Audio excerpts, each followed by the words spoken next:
شروع کرتا ہوں یشوع ہمشیح کے نام سے جو بڑا مہربان اور نہایت رحم کرنے والا ہے، جس کے آگے ہر ایک گھٹنا جھکے گا، خواہ آسمانیوں کا ہو خواہ زمینیوں کا، خواہ ان کا جو زمین کے نیچے ہیں۔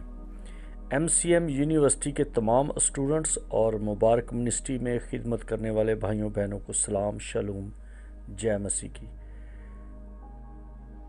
دوستو، آپ سب جو فرینڈشپ ایونجلزم میں مصروف ہیں، جو کئی طرح سے مسیح کی محبت عملی طور پر لوگوں کے ساتھ شیئر کرتے ہیں، آپ کو سلام۔ کیونکہ FC ٹیم نے 1988 سے اس بات کا اعادہ کیا ہے کہ ہم ایونجیلیکل فرینڈز آف کرائسٹ ٹیم ہر عام و خاص تک عملی طور پر مسیح کو پیش کریں گے، اور خدا کا شکر ہے کہ ہمارے ساتھ کینیڈا، امریکہ، انگلینڈ، یورپ، آسٹریلیا اور پاکستان سے بہت سارے نوجوان لڑکے لڑکیاں جڑے ہوئے ہیں، تاکہ ہم پریکٹیکلی طور پہ عملی طور پر مسیح کی محبت کو پیش کریں، جیسے کہ متی 5ویں باب سے شروع کر کے 7ویں باب تک لکھا ہے۔ ہمارا یہ جو سلسلہ چل رہا ہے ان دنوں میں کہ ہم جو خدا کی عیدیں ہیں، جس کے بارے میں خدا نے کہا کہ یہ میری عیدیں ہیں اور ان عیدوں کو منایا کرو، وہ ہمیں جاننا ضروری ہے، انہیں ماننا ضروری ہے، انہیں دوسرے لوگوں تک پہنچانا بتانا ضروری ہے۔ جیسے کہ کل میں نے بتایا تھا کہ عید فصح یہ پہلی عید ہے جس پر بنی اسرائیل کو چھٹکارا ملا اور رہائی کا تحفہ ملا، اور وہ ایک قوم کی شکل میں دکھائی دیے۔ فرعون نے اس بات کو مان لیا کہ یہ قوم جس خدا کو مانتی ہے وہ واقعی خدا ہے، جس کا اقرار فرعون نے کیا کہ بنی اسرائیل کا خدا واقعی خدا ہے، کہنے کی بات نہیں۔ اس کے بعد بنی اسرائیل کو کہہ دیا فرعون نے کہ جاؤ، جا کے آپ اپنے خدا کی عبادت کرو۔ یہ تحفہ مل گیا، عید فصح کا یہ تحفہ ہے کہ فرعون نے یہ ایڈمٹ کر لیا کہ آپ اپنے خدا کی عبادت کر سکتے ہیں، آپ قربانیاں کر سکتے ہیں، آپ اس کو عزت دے سکتے ہیں۔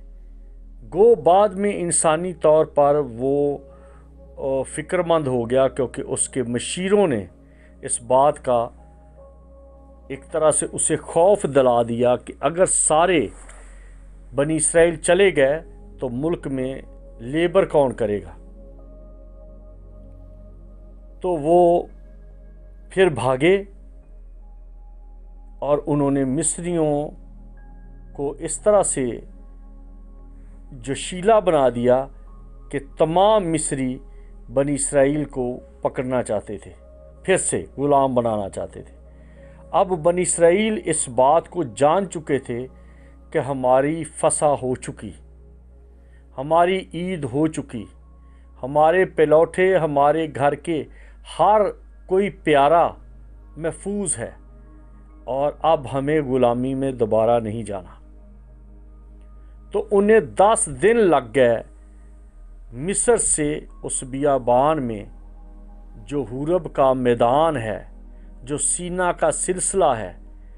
یہ میں آپ کو بات کلیئر کر دوں کہ موسیٰ کے بارے میں لکھا گیا ہے وہ کوہ سینا پر گیا، پھر لکھا ہے حورب پر گیا۔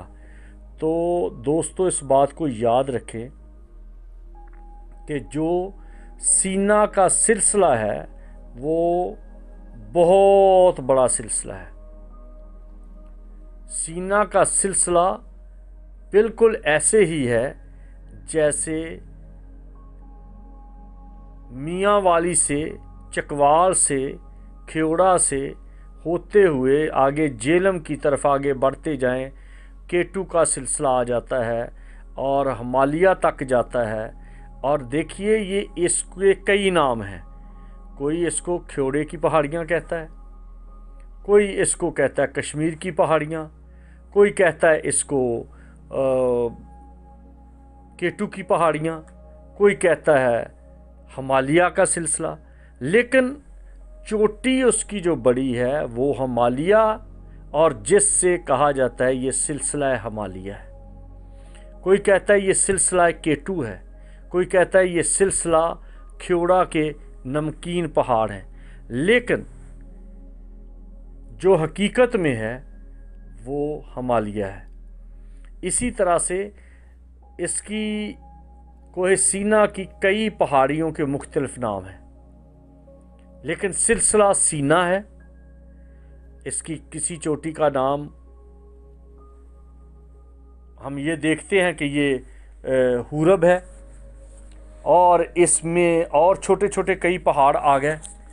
तो इन बातों को आप ज़हन में रख के तो अपनी तवज्जो को कायम रखें, पजल ना हो, परेशान ना हो जाएं कि बाइबल सीना बता रही है लेकिन मूसा का बयान जो है वो हुरब का है।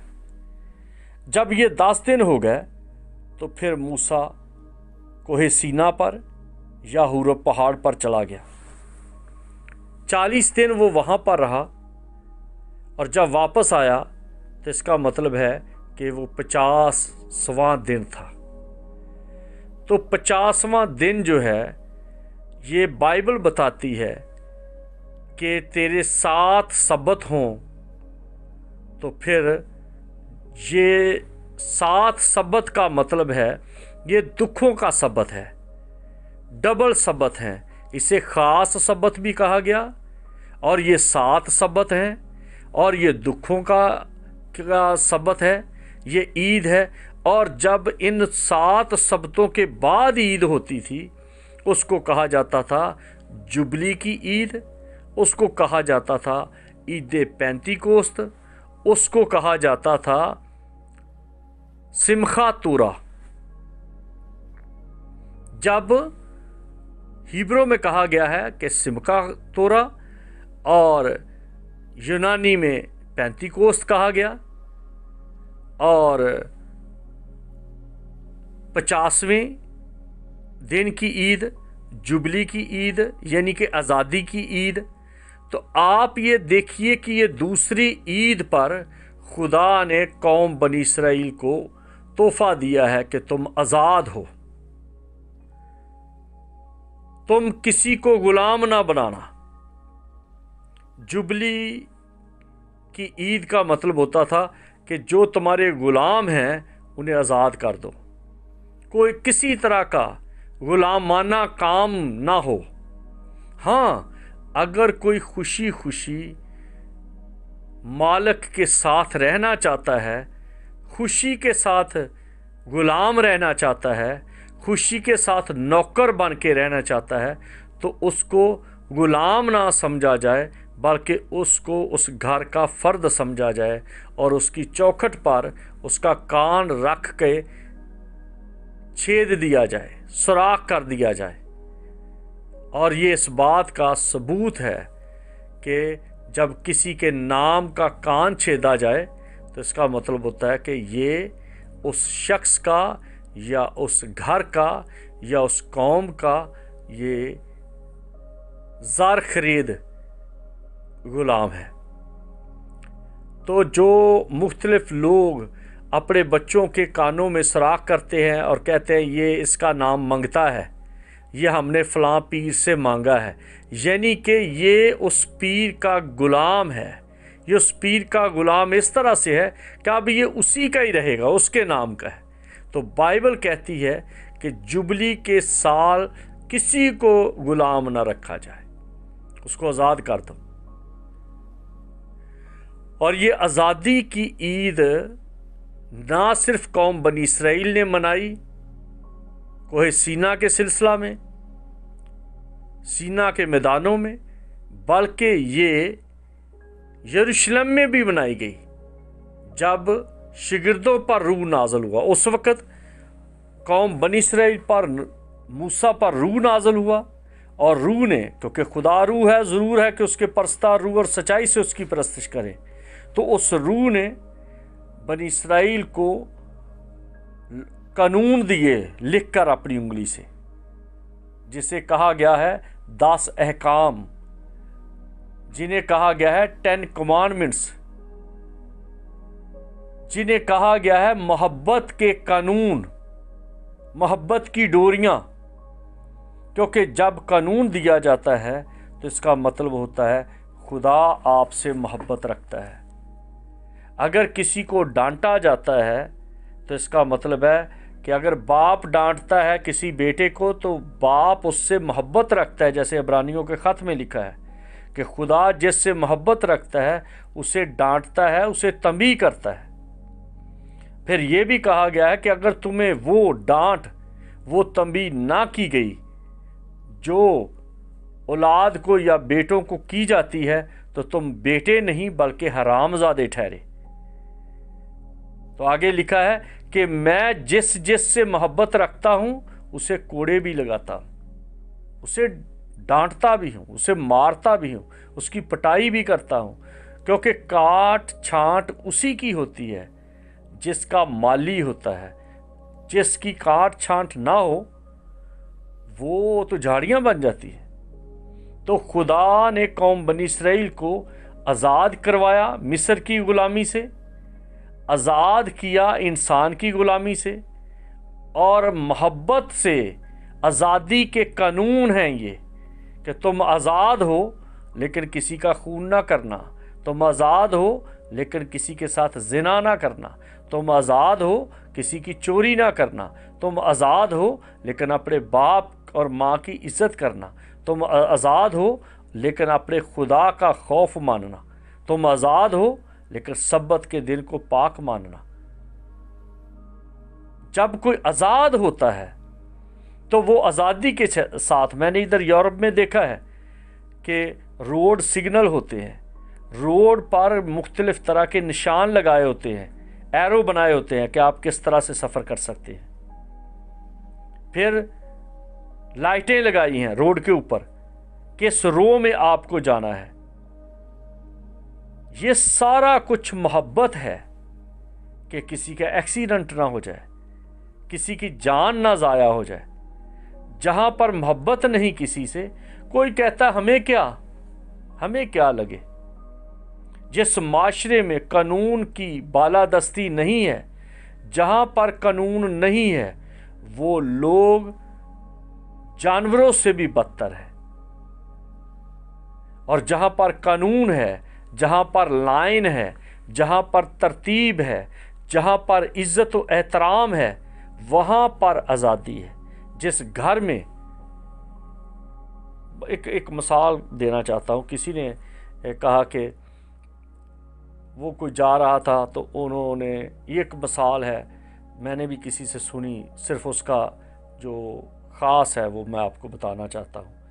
वो गया तो उसने कहा कि बड़ी आहो भगत की, खाना वाना खिलाया, बड़ी इज़्ज़त व एहतराम दिया।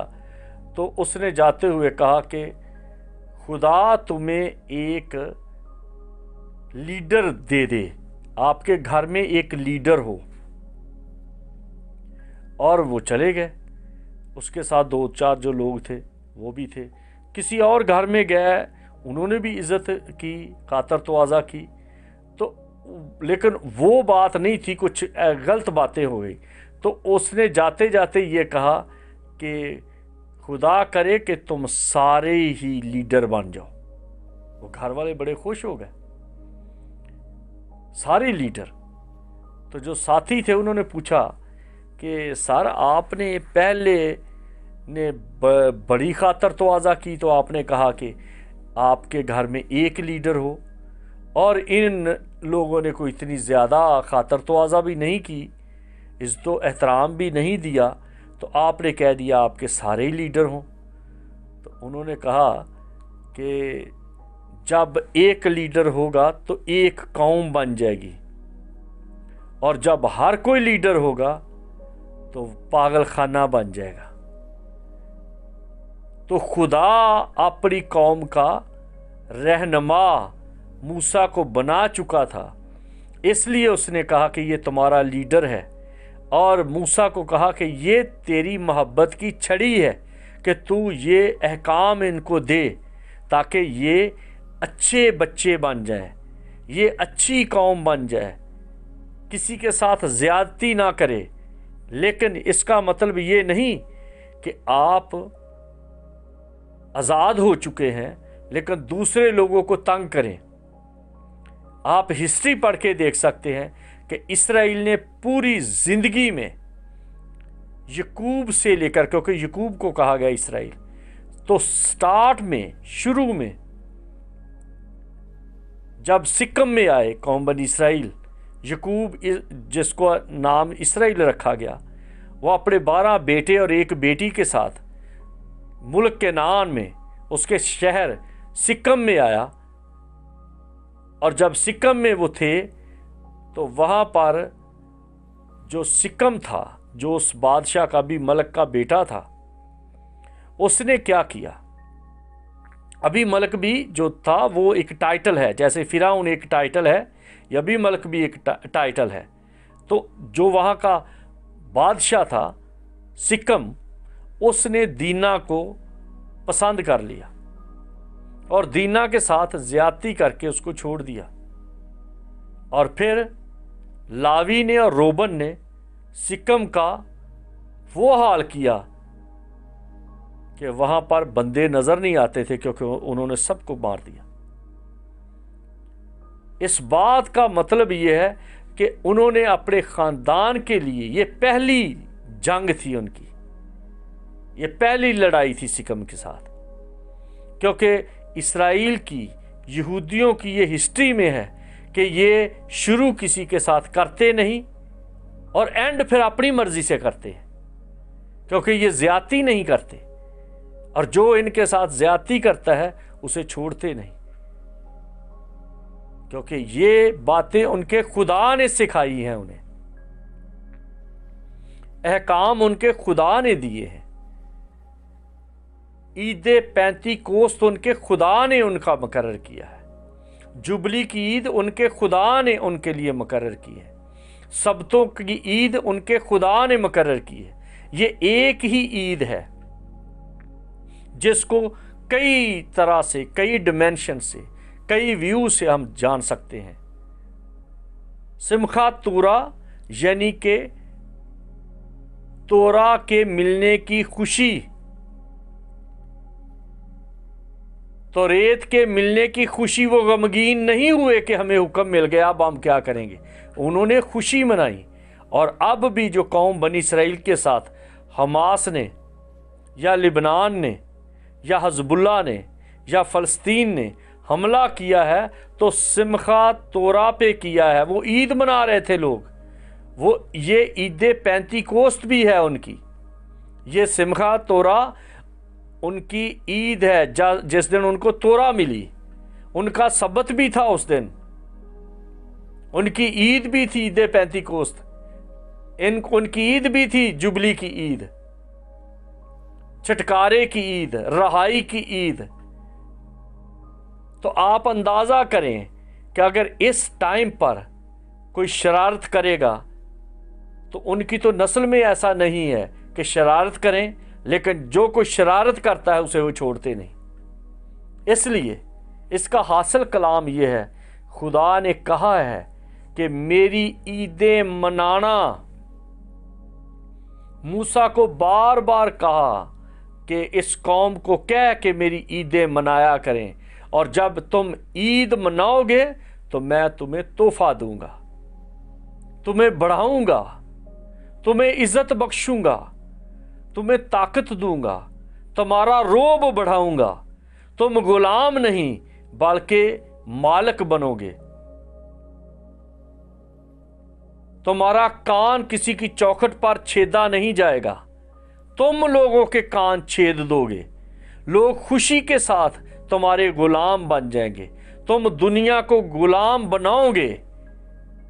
सिमखा तोरा का मतलब है कानून की ताबेदारी करना, और ये कौम वो